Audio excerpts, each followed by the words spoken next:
these are some of the handmade tools I have, and many times you may not have the money for one of these fancy tools, so you can sort of make your own.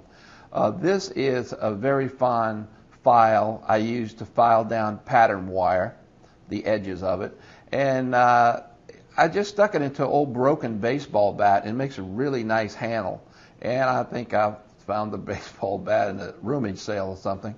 So this is a handmade handle that you can do to put on your files. Here's another one I made out of an old mop handle.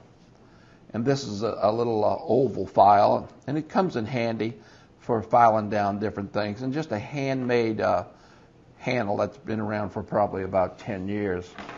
Now this is an interesting tool. It looks expensive, but it's not. I think it was just $4 or $5. It's an electrician's tool.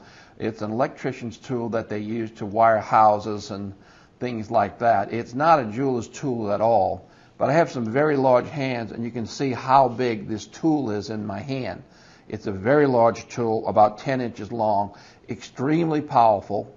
And what I've done to make this work for me, if you open the drawers, you can see right down in here, I've filed down the ridges off of the tool to make it nice and smooth.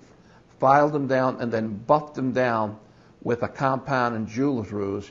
And I can use these big pliers for making heavy-duty collars with 12 and 14 gauge wire. So that's the only thing I use them for, but it's a special tool. You could find it in any jeweler supply or really in any hardware store. Because we're always looking for different sizes of pliers, and normally the pliers are the same width. So what I do is I go in and buy a cheap little tool, and as you can see, this has been around for a long time. I think this tool was $3. I ground down the side of the pliers so I can get a different width up in here. And I keep about 6 or 7 of these pliers with different widths. And they're just cheap tools, but I grind them down on a wheel to keep that width. And they go from very small like this one to very wide. But you really have to make your own on a grinding wheel to get the width that you want.